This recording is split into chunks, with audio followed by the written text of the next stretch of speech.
àdduna 98.5 Dakar. Sud FM. Il est 13h.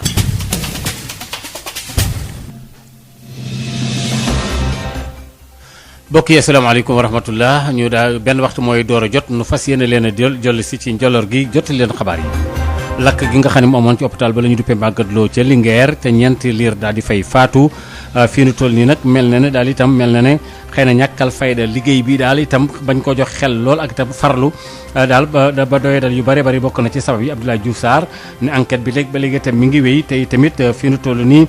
directeur boobu sax remplacé nañ ko teg fa keneen Abdoulaye Diouf Sarr daañu ko déglu léegi ci biir xabaar yi di ministre bi ñu dénk wàllu ko wér-gu-yaram wàllu pandémie bi maanaam mbas mi daañu ci dikkat fi nu toll nii kenn faatuwu ci bisu démb bi fi nu toll nekk ñeent fukki nit ak juróom-benn ñoom ñoo yore doomu jàngoro ji fi nu toll nii ñaar fukki ak juróom-ñeent yëpp wàllante la ci biir askan wi daañu ci doo ko léegi ak Mamadou Ndiaye docteur Mamadou Ndiaye fi mu toll nii li aju tamit ci université yi jafe-jafe ak jànkonte yi ni jànkonteel waa SAES syndicat bi nekk ci njàng mu réew mi ci kawe mi mu ngeen baal ma ñu ngi artu daañu ci dikk léegi ak Babacar Samb bi ni jàkkaarloog taskatu xabaar yi gouvernement bi di jànloog taskatu xabaar yi ci alxames ji fi mu toll nii ministre bi ñu dénk wàllu mbay mi moom la ñuy déglu fi nu toll nii Moussa Baldé daañu ko ci déglu tamit ci ñiy geraw ci secteur boobu la ci wàllu mbay mi toftal ci incha allah dogal bi nga xam ne CEDEAO nee nañ parrainage bi kat fii nu toll nii Sénégal da ko war a di ndax bokkul ak wàllu démocratie loolu maître Assane Dioma Ndiaye daañu ko ci dalal toftal ci yeneen i xabaar. Sud FM. Maodo Faye. lakk gi amoon fële nga xam ne moo di ca Linguère ca hôpital ba la ñu duppee Magatte Lô ñeent ñu fa ñàkk seen bakkan di ay liir yu tooy xëpp yu mu doy war tiis loolu itam ba sax ñu jël ci ay dogal directeur ba sax bàyyi na fi nu toll nii ñu ne daal xeetu négligence maanaam daal xëy a doye dal wala daal bañ a farlu bokk na ci sabab yooyu Abdoulaye Diouf Sarr ministre bi ñu dénk wàllu wér-gu-yaram noonu loolee daañu ko topp ba mu sës itam ci wàllu fànn enquête beeg yu demee noonu la dogal yi ñu ci war a jël Abdoulaye Diouf Sarr ministre bi ñu dénk wàllu wér-gu-yaram jokkoo ci ak kii di Ndeye Mariam Ndiaye. am na lu xew hôpital Magatte Lô yàggul mooy ñeenti bébé yoo xamante ne ñàkk nañ fa seen bakkan may profiter di vraiment massawu seen yaay yi di massawu seen parents yi di massawu Sénégal yëpp parce que nekk na lu metti ku nekk rek boo ko yëgee dana am lu metti sa xol loolu nag am na benn enquête boo xamante ne mi ngi en cours mais jot nañ rapport provisoire bi mooy rapport bu njëkk bi boo xamante dañ ko war a xóotal mais lu ñu mën a seetlu rek mooy que ne am na sooxe ci service boobu moo tax tout de suite ñu jël décision ne directeur ba fa newoon il faut absolument que ñu génn ko ci hôpital boobu parce que taxawaay bi des na mais beneen bi mooy képp ku doon liggéey ci centre de néonatologie boobu wax nañ la nga toog enquête bi nga taxaw ñu poser la question xool fan la sa responsabilité toll ci mbir moom bu ñu jotee enquête définitive bi incha allah danañu jël toutes les mesures yi xamante ne c'est des mesures complémentaires nécessaires bu boobaa. Abdoulaye Diouf Sarr lu wax ak Marie Rosalie Ndiaye ci wàllu fànn boobule benn waxtu dem ba fekkoog luy tolloog ñeenti minutes mbas mi tey jii jàpp ne déggante dem ba tey gis nañu ko ci faatu ñeent fukki nit ak juróom-benn ñoo yore doomu jàngoro bi ñaar fukki ak juróom-ñeent yëpp wàllante la ci biir askan wi fii nu toll nii duñu déglu ci docteur El Hadji Mamadou Ndiaye. ci junni ak ñetti téeméer ak juróom-ñeenti test yi ñu def ñeent fukk ak juróom-benn ñoo ci positif ci positif yooyu am nañ ci fukk ak juróom-ñaari cas contact mooy ñi jot ci mbas mi fekk dañoo jaxasoo woon ak ñu yore doomu jàngoro ji amuñ ci benn cas bu jógee bitim réew mooy maanaam importé waaye am nañ ci ñaar fukk ak juróom-ñeent yi ñu tuddee cas communautaire yooyu mooy ñi jot ci mbas mi fekk xamuñu fi ñu ko jëlee wala ki leen ko wàll ñooñu nag seen lim ni la tëddee ci Ndakaaru ak ñaar fukk ak ñett yu tëddee nii ñett ci Mariste ak Liberté 5 benn ci Dakar Plateau Médina Centenaire Gibraltar Fass Delorme Liberté 3 Liberté 6 Cité Isra Ouakam Mamel Mermoz Nord Foire zone de captage Grand Yoff Diamniadio Jaxaay ak Kër Massar ci région yi am nañ ci juróom benn cas yu tëddee nii benn ci Bignona ci Matam Saly Sibassor Tambacounda ak Ziguinchor fanweeri malade si ñu entré woon hôpital ak ñu doon topp ci biir kër yi wér nañu bés ni ki tey dinañu génn bu si yàlla ànde fukk ak benn malade ñoo nekk réanimation benn malade ñàkkul bakkanam ba su démb alarba ñaar fukki fan ak juróom ñett ci weeru avril mi ñu nekk ñeneen ñi des hôpital ak ñu ñu topp ci biir kër yi ñu ngi am tan ci bésu tey dalee ko ci kaa bu njëkk ba Sénégal wëññi na ñeent fukki junni ak ñaar téeméer ak juróom-ñeent fukk ak juróom-ñaar ñi nga xam ne jot nañ ci doomu jàngoro ji. ci ñooñu fanweeri junni ak juróom-ñeent ak ñaar fukk ak benn wér nañ ci junni ak téeméer ak juróom-ñaar ñoo ñàkk seen bakkan mu des téeméer ak juróom-benn fukk ak juróom-benn si lalu hôpital yi ak malade yi nga xam ne ñu ngi leen topp ci biir kër yi. ministère de la santé et de l'action sociale mu ngi ñaanal ñooñu des hôpital ak malade yi nga xam ne ñu ngi leen topp ci biir kër yi yàlla may leen tan ba ñu génn ak jàmm. ministère de la santé et de l'action sociale mu ngi leen di xamal tamit bi campagne vaccination bi dooree ba léegi ñu jot a ñàkku ci biir réew mi ñu ngi toll ci 4 téeméer ak fukki junni yu toftal juróom-ñeent téeméer ak ñaar fukk ak ñeent. kooku di docteur El Hadji Mamadou Ndiaye benn waxtu dem ba feggoog luy tolloog juróom benn minute ci wàllu njàng mi ak université yi yi ni jànkonteel jafe-jafe yi waa SAES di syndicat bi nga xamee ne ñoo nekk ci njàng mu kaw mi ñoom nag ñu ngi artu ne daal fi nu toll nii daal mbir yi engagement yi nga xam ne jotoon nañ ko xaatim am na lu ca desandi Babacar Samb. mu nga ko du benn engagement bi nga xamante ni kii di ministre Cheikh Oumar Anne daal dina koy respecté benn résultat nemmeekuñu ko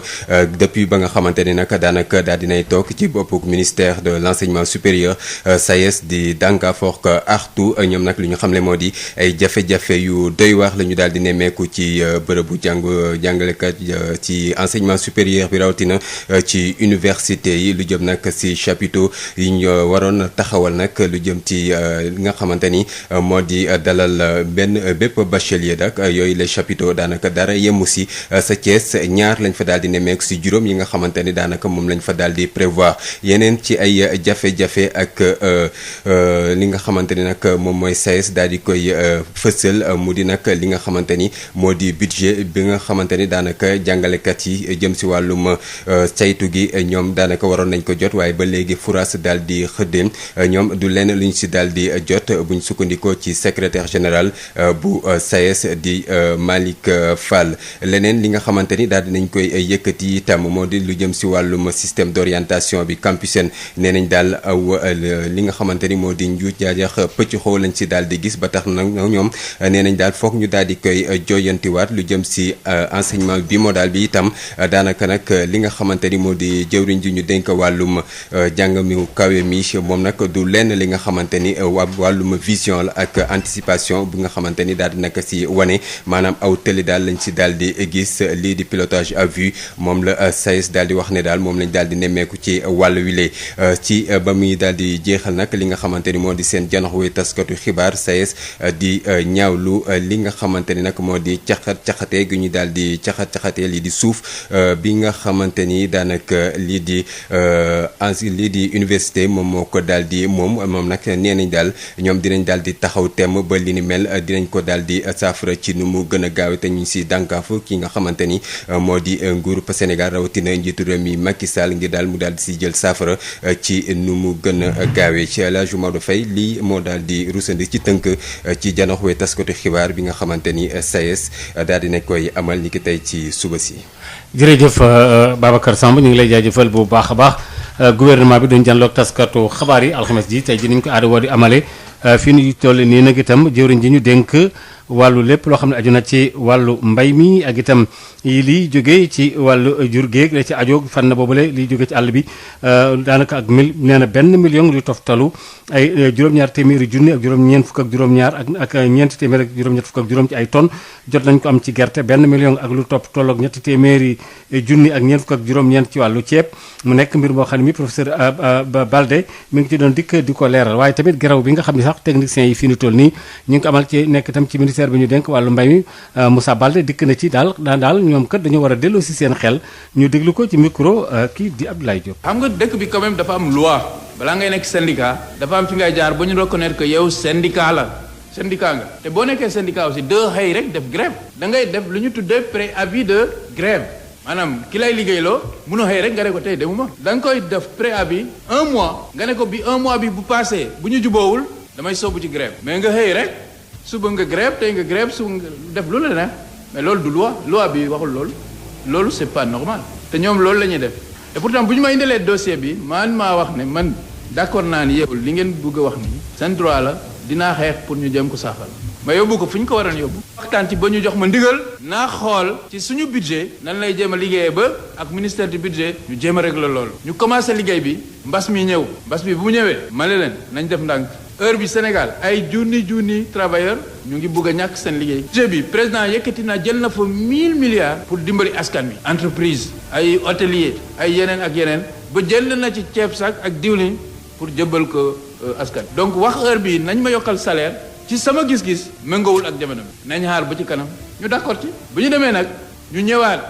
ñu ne léegi ñoom daal gis nañ bos bi mu ngi fii demul donc ñoom dañuy grévaat man leen léegi comme man maa wax ni d'accord naa ci li ngeen wax mais bàyyi leen ñu commencé waat dossier bi man pour man du période bi baaxul mais ñëw leen ñu waxtaan ma créé benn comité boole leen ñoom ñëpp ak samay service ñu liggéey ba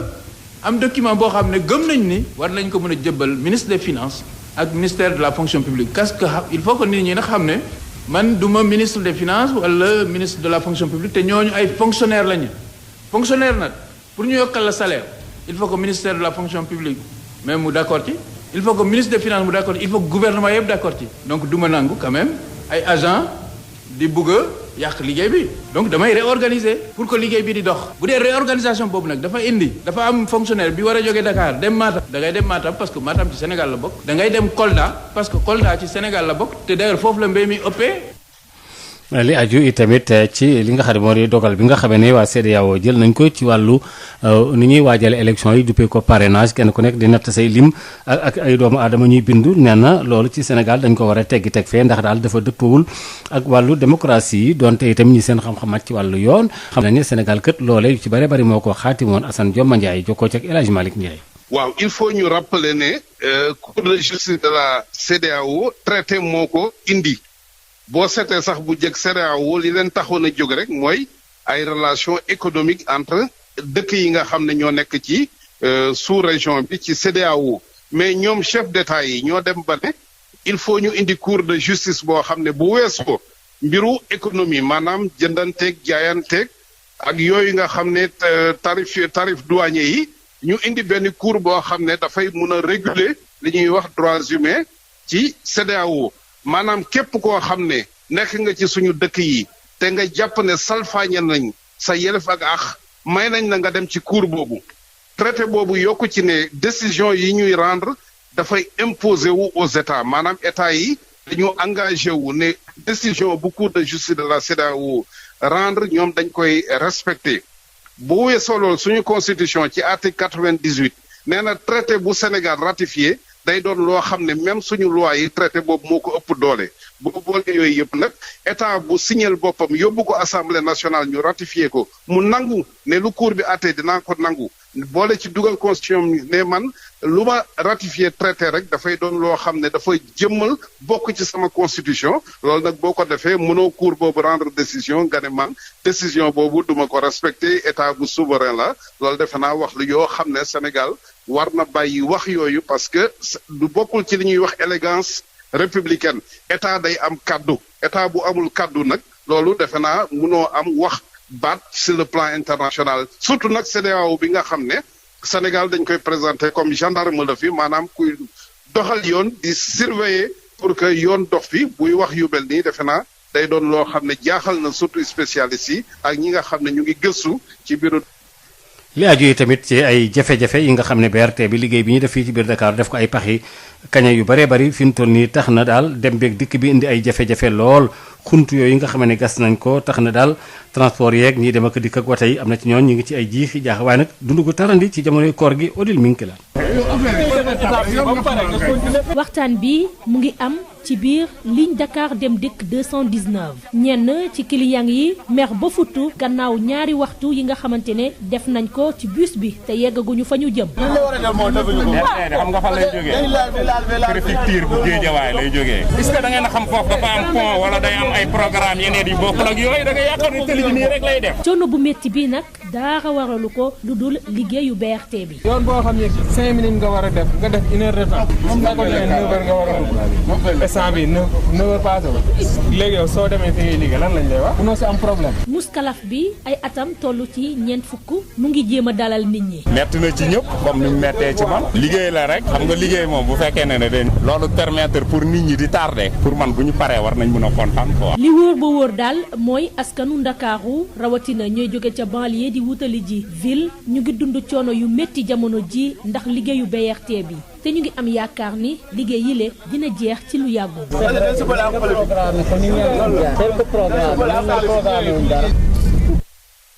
ajorti bisu tey bi dëppoo ak ñaar fukki fan ak juróom-ñeent ci weer wi bis la boo xam ne bi artistes yi dañ koo jagleel ci àdduna bi li nga xam ne moo jëm ci wàllu fecckat yi tubaab bi du pele ay danseur wax nañu ne fi nu toll nii ñi nga xam nag ñoo ci nekk daal bëgg nag itam seen i mbir ñu xoolaat ko bu baax a baax gën koo suqaliyaat jox leen ay fonds te tamit defal leen ay formation ga waajal leen ci bu baax a baax kooku Mariama Touré moom daal dikk na ci ndax neen sax nit ñi léegi ci ak pandémie bi nañu waroon a dikkatuñ ci Mariama Touré jëkkoo ci Mame Diarra Da Silva. Covid bi am na impact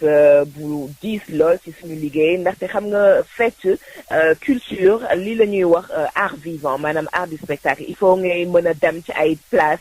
di gis fecckat yi ñuy def ay représentation ñoom tamit il faut ñuy mën a daje di répéter pour mën a am lu ñuy offrir public bi te malheureusement depuis 1 an comme ni ngeen ko gisee fii ci biir Sénégal mënuñu def spectacle culture bi dafa affecté lool ndax Covid bi danse bi moom tamit génnu si donc loolu moo tax ñu mën a ne tey danse bi vraiment fi mu tollu neexul waaye tamit ñoo ngi jàpp ne acteurs yi nga xamante ne ñoom ñooy liggéey ci biir danse bi am na lu bëri loo xamante ne ñoo ngi koy teg pour secteur bi gën a professionnel am nañ ay initiative yu rafet yoo xamante ne suñu leen jàppalee rek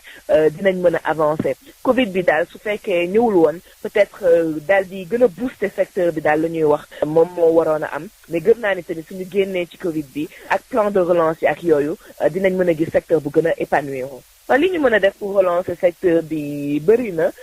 déjà mooy ay mesures d'accompagnement ay loi loo xamante ne daal mën nañ ko fi def am na benn boo xamante ne am na solo trop muy statut de l'artiste loi bi voté nañ ko artistes yi xeex nañ si lu bëri ñu bëgg nag léegi gis ci ay décret d'application maanaam mu mën a effectif gars yi mën a jël léegi xam lan mooy danseur professionnel kan mooy professionnel kan moo dul professionnel mu am tamit fonds pour la danse c'est vrai que am nañ fonds de développement des cultures urbaines mais dañu bëgg fonds pour la danse ñu bëgg tamit benn conseil national boo xamante ne à chaque fois ñu mu am ay décisions yu importantes dinañ ko mën a waxtaanee suñu biir daal di dem ci suñuy kilifa pour mën a jàllale yooyu proposition et puis formation tamit mi ngi ci biir parce que il faut ñi nga xamante ne ñooy professionnels yi acteurs yi il faut ñu gën leen mën a jàppale tey ñaata école moo fi am pour former ay danseurs bëriwul am nga école nationale des arts moom tamit réforme bi ñu ngi koy wax depuis matagul ñu gëm nag peut-être que dans quelque temps dinañ ko commencer mottali mais yeneen formation daal soxla nañ ko pour danseurs yi gën a am doole ñoom tamit nag danseurs internationaux yi bañ leen rawee dara.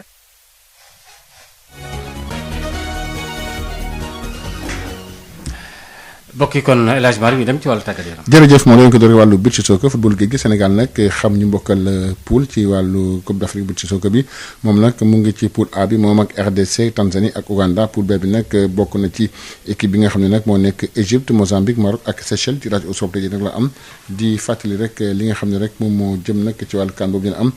du 23 au 29 mai prochain lay doon Jaraaf de Dakar nag moom qualifié ci wàllu quart de finale dina xam adversaire am suba incha allah rabbi ci wàllu tirage au sort bi Jaraaf nag moom moo jiitu ci poule C bi ginnaaw nag ba mu defee match nul blanc digganteem ak club sportif bu Sfaxien démb loolu na jëm ci 6e journée poule C bi vice président club del na tamit ci jaar-jaaru Jaraaf waaye tamit naka lañ fas yéene nag taxawee ci lu jëm ci wàllu nag quart de finale yi Youssou Diall ñu déglu ko mën ci ay leeral. bilan bi ñu mën a def donc ci compétition bi mooy daal xanaa sant yàlla rek parce que objectif bi ñu amoon mooy déjà génn ci phase de groupe bi yàlla def nañu donc génne nañ ci ba pare rek rawatina nag ñu nekk premier donc poule bi kon performance la boo xam ne tey jii Jaraaf def na ko mais loolu yëpp nag aussi dañ koy santé donc joueurs yi encadrement donc technique bi ak administratif bi santé ko suñu supporters yi santé ko donc le président Cheikh Seck donc en tout cas daal donc le bilan il est largement donc positif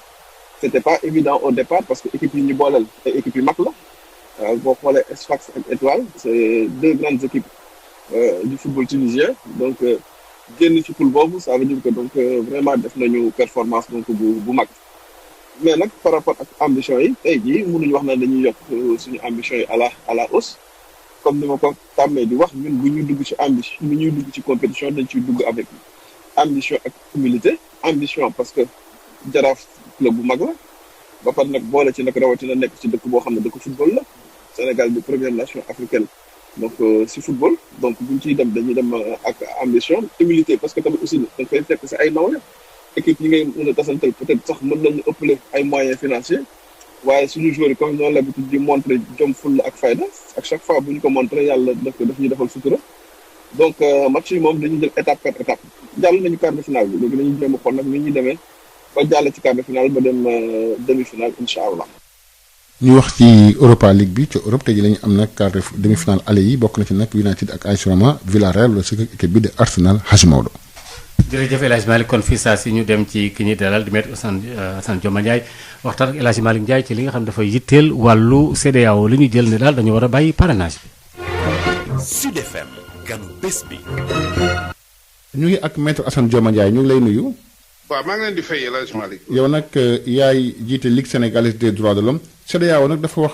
ne Sénégal dafa war a nag dakkal lu jëm ci wàllu parrainage bi ndax Sénégal dafa war a